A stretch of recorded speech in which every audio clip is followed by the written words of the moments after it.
أعوذ بالله من الشيطان الرجيم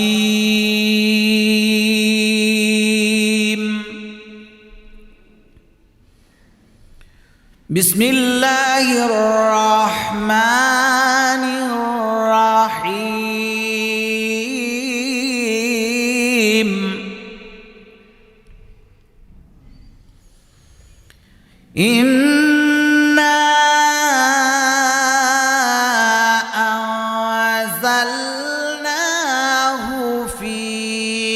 ليلة القدر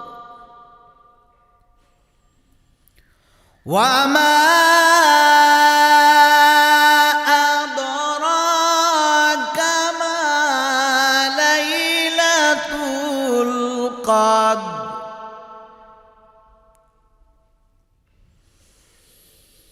ليلة القدر خير من ألف شهر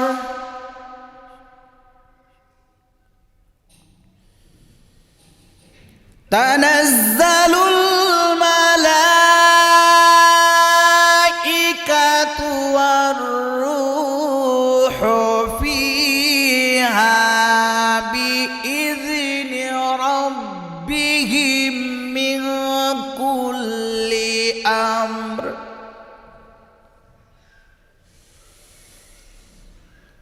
والروح فيها بإذن ربهم من كل أمر سلام هي حتى مطلع الفجر ইরশাদ হচ্ছে নিশ্চয়ই আপনি একে কোরআন নাজিল করেছি মহিমান্বিত রজনীতে। মহিমান্বিত রজনী রাত্রি সম্বন্ধে আপনি কি জানেন? মহিমান্বিত রজনী হলো 1000 মাসের অপেক্ষা শ্রেষ্ঠ। এতে প্রত্যেক কাজের জন্য ফেরেশতাগণ ও রূহ জিবরাইল আলাইহিসসালাতু ওয়াসসালাম অবতীর্ণ হয় তাদের প্রতিপালকের নির্দেশ ক্রমে, আর শান্তি বর্ষিত হতে থাকে ফজরের উদয় পর্যন্ত। সম্মানিত হাজিরিন, লাইলাতুল কদর অত্যন্ত মহিমান্বিত একটি রজনী, যেই রজনীতে মহান আল্লাহ রাব্বুল আলামিন কোরআনুল কারীম নাজিল করেছেন। সেজন্য মহান রব্বুল আলামিনের দরবারে আমরা শুকরিয়া উচ্চারণ করছি, আলহামদুলিল্লাহ। মহিমান্বিত রজনী লাইলাতুল কদরের 3 নম্বর আয়াতে কারিমায় আল্লাহ সুবহানাহু ওয়া তাআলা কদর সম্পর্কে বলছেন, মহিমান্বিত রজনী রাত্রি হলো 1000 মাসের অপেক্ষা শ্রেষ্ঠ। সম্মানিত হাজিরিন, এটা এমন একটি বরকতের রাত্রি যে রাত্রে যদি কোনো বান্দা এই রাত্রি জেগে ইবাদত করে, বন্দিগি করে, আল্লাহ সুবহানাহু ওয়া তাআলা আমাদেরকে তার কোরআনুল কারীমের ভিতরে তিনি বর্ণনা করছেন যে লাইলাতুল কদরি খায়রুম মিন আলফি শাহর, যে এই মাসে এই লাইলাতুল কদরের বেজোড় 5টি রাত রাসূলুল্লাহ সাল্লাল্লাহু আলাইহি সাল্লাম বলেছে তোমরা তালাশ করো। বেজোড় 5টি রাত যদি কোনো বান্দা তালাশ করে, ইবাদত বন্দিগি করে, অর্থাৎ 1000ও যদি হয় তো 1000 মাস, 1000 মাস মানে 83 বছর 4 মাস ইবাদত করলে যে সোয়াব পাওয়া যায়, সেই সোয়াব আল্লাহ সুবহানাহু ওয়া তাআলা একটি রাত্রি আল্লাহ আমাদেরকে উপহার দিবে। সুবহানাল্লাহি বিহামদিহি। মহিমান্বিত রজনীর লাইলাতুল কদরের আল্লাহ সুবহানাহু ওয়া তাআলা রসুল্লাহ সাল্লাল্লাহু আলাইহি সাল্লাম যেভাবে রাত কাটাতেন পরিপূর্ণ অনুসরণ করাই আমাদের প্রধান কর্তব্য। যেমন রসুল্লাহ সাল্লাল্লাহু আলাইহি সাল্লাম কেমন করে লাইলাতুল কদর উদযাপন করতেন, রাত কাটাতেন। তিনি নিজে রাত জেগে ইবাদত করতেন এবং অধীনস্থ অন্যদেরকেও জাগিয়ে ইবাদত করার ব্যাপারে উদ্বুদ্ধ করতেন। সুবহানাল্লাহ। সেটা আমাদেরকে লাকাদ কানা লাকুম ফি রাসূলিল্লাহি উসওয়াতুন হাসানা। সম্মানিত দ্বীনী ভাইয়েরা, আমার রসুল সাল্লাল্লাহু আলাইহি সাল্লাম যা করেছে তা আপনাকে আমাকেও সেটা করতে হবে। তিনি নিজে রাত জেগে ইবাদত করেছেন এবং অন্যদেরকেও অধীনস্থদেরকেও রাত্রি জেগে ইবাদত করার ব্যাপারে উদ্বুদ্ধ করেছেন। রাত্রে আমরা কি করব? রাত্রে তাহাজ্জুদের নামাজ পড়ব। আমরা সেই তাহাজ্জুদে লম্বা কোরআনুল কারীম আমরা তেলাওয়াত করব, লম্বা সময় রুকু করব, সিজদা করব। এটা আল্লাহ রসুল সাল্লাল্লাহু আলাইহি সাল্লাম করতেন। সম্মানিত দ্বীনী ভাইয়েরা, লম্বা সময় তিনি কোরআনুল কারীম তেলাওয়াত করেছেন। সুবহানাল্লাহি বিহামদিহি। এবং লম্বা সময় কোরআনুল কারীম তেলাওয়াত করেছেন। তেলাওয়াতের অনেক ফজিলত। এই রাত্রে আমরা কোরআনুল কারীম তেলাওয়াত করব, তেলাওয়াত শুনব।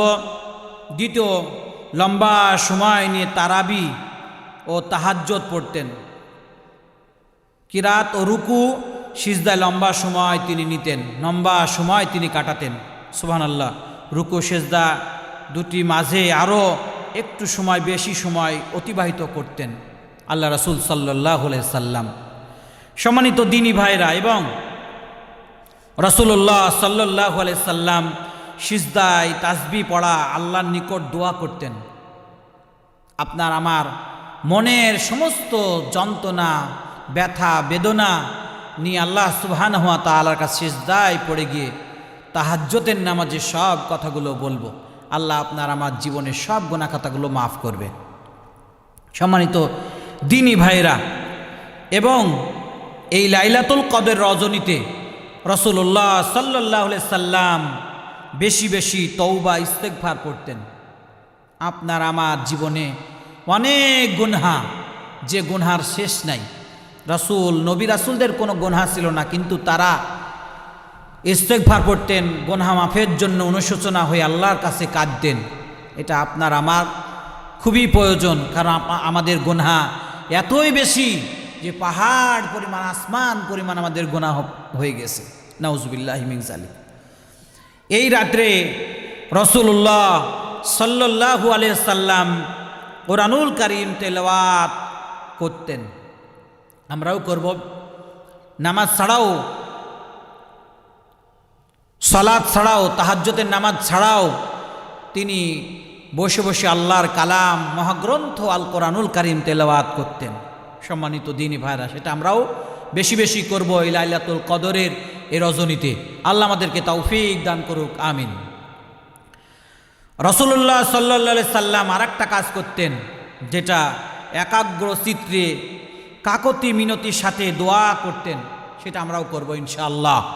এই লাইলাতুল কদরের রজনী আজকে পেয়েছি, এই বছরে পেয়েছি, সামনে বছরে আর এই লাইলাতুল কদর পাবো এর কোনো নিশ্চয়তা নেই। আছে নাকি বলেন? সম্মানিত দ্বীনী ভাইরা, মুসলিম ভাইরা, ভাই ও বোনেরা, আমরা এই একাগ্র চিত্তে আল্লাহ সুবহানাহু ওয়া তাআলার কাছে আমার জীবনের জানা অজানা, ইচ্ছায় গুনাহ করে ফেলেছি, অনিচ্ছায় গুনাহ করেছি, এই গুনাহ মাফের জন্য আল্লাহ সুবহানাহু ওয়া তাআলার কাছে আমরা দোয়া করব, বেশি বেশি দোয়া করব। আমি শিরিক করেছি, শিরিকের গুনাহের জন্য মাফ চাবো আল্লাহর কাছে। আমি সুদ খেয়েছি, সুদের সাথে জড়িত ছিলাম, এজন্য আল্লাহর কাছে মাফ চাবো, আল্লাহ যেন আমাদেরকে মাফ করে। সেজন্য এমন তওবা করব যেই তওবা আর জীবনে কোনোদিন ওই পাপ, ওই গুনাহ, ওই সুদ আর কোনোদিন করব না। গীবত, মানুষের নামে গীবত করেছি, ভালো মানুষের নামে গীবত করেছি, আল্লাহর কাছে তওবা করব। আল্লাহ এই গীবত যেন আর আমাকে না করা লাগে সেভাবে করব। এমন না যে আজকে তওবা করলাম, রমজান শেষ আবার যেমন ছিলাম তেমনই করব। এমন করলে আল্লাহ আপনার আমার গুনাহ খাতা মাফ করবেন না। এজন্য কদরের ইবাদত কোনো বিশেষ পদ্ধতি নেই, কদরের নামাজে বিশেষ কোনো পদ্ধতি নেই। সূরা ফাতিহা পড়ে সূরা ইখলাস 5 বার পড়তে হবে, 3 বার পড়তে হবে, দুরূদ শরীফ পড়তে হবে, সূরা ইখলাস পড়তে হবে, অন্যান্য সূরাগুলো বেশি বেশি পড়তে হবে, এমন না। কদরের ইবাদত কোনো বিশেষ পদ্ধতি নেই। তবে উলামায়ে কেরামের অভিজ্ঞতার আলোকে এই রাত্রি ইবাদতের সর্বোত্তম নিয়ম হলো যে পরিমাণ সময় জাগ্রত থাকতে পারে সেটাকে প্রথমে 3 ভাগ করে নিবে। 1 ভাগ নফল নামাজসমূহ, 1 ভাগ নফল নামাজসমূহ সময় কাটাতে হবে। আর প্রথম 1 ভাগ নিবে সে নফল নামাজসমূহ আদায় করবে। 3য় ভাগ হলো কোরআনুল কারীম তেলাওয়াত করবে। প্রথম ভাগ সে নামাজ অর্থাৎ তাহাজ্জুদের সালাত আদায় করবে, আর একটা ভাগ সে 2য় ভাগ হলো কোরআনুল কারীম তেলাওয়াত করবে, করব ইনশাআল্লাহ আমরা। 3য় ভাগে হলো ইস্তেগফার, দুরূদ শরীফ ও বিভিন্ন মাসনুন দোয়া আমল করব। আল্লাহ আমাদেরকে সেই তৌফিক দান করুক। এইভাবে করেই আমরা লাইলাতুল কদরের রজনী আমরা উদযাপন করব। আল্লাহ আমাদেরকে তৌফিক দান করুক। আমরা বলছি আমিন। আসসালামু আলাইকুম ওয়া রাহমাতুল্লাহি ওয়া বারাকাতুহু।